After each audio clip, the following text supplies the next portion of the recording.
விவரம் தெரிஞ்சவங்க வாழ்க்கையை விட விவரம் தெரியாதவங்க வாழ்க்கை தான் ரொம்பவும் சுவாரஸ்யமாகவும் அற்புதமாகவும் இருக்குங்க.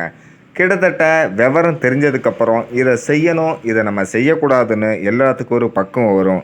ஆனால் சிலருக்கு பார்த்தீங்கன்னா, அவங்க பெரியவங்களாயுமே அறியாமையிலேயே இருப்பாங்க. அவங்களுக்கு எது நடந்தாலும் அவங்க மனசை அந்தளவுக்கு தாக்கமாக ஏற்படுத்தாது. சரி, இது நடந்துருச்சு, சரி கடந்து போவோம் அப்படின்னு சொல்லி கடந்து போவாங்க. உதாரணத்துக்கு சொல்லப்போனால், நம்ம தமிழ்நாட்டில் இருந்து ஒரு நபர் பார்த்தீங்கன்னா, வெளிநாட்டுக்கு பயணம் பண்ணுறாரு. அதாவது விமானத்தில் பயணம் பண்ணுறாரு.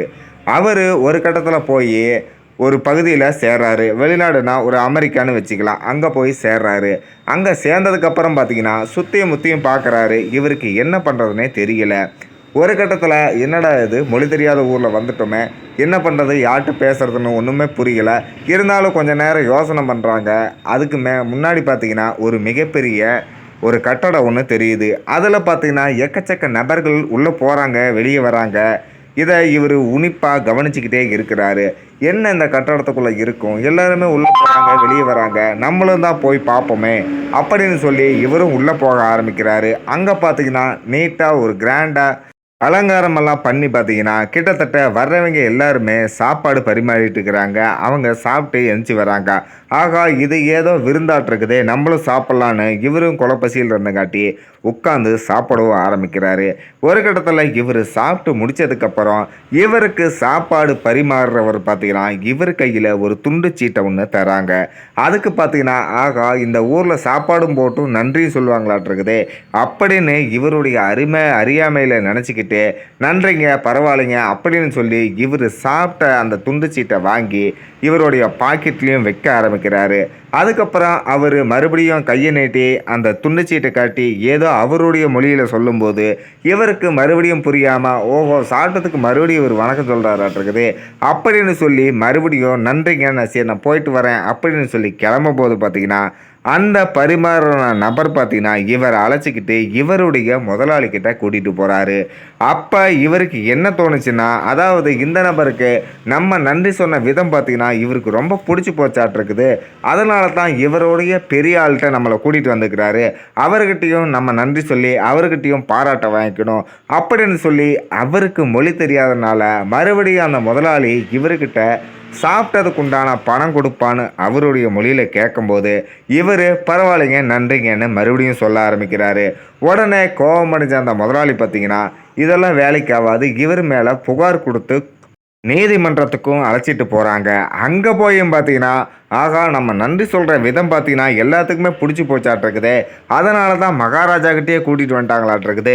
மகாராஜாக்கிட்டேயே நம்ம நன்றி சொல்லி நல்ல பேர் வாங்கிக்கணும், இதை போய் நம்ம ஊரில் இருக்கிற அனைத்து பேர்கிட்டையுமே நம்ம சொல்லணும் அப்படின்னு ஒரு பூரிப்பில் இவர் போய் அந்த நீதிமன்றத்தில் நின்றுட்டுருக்கிறாரு.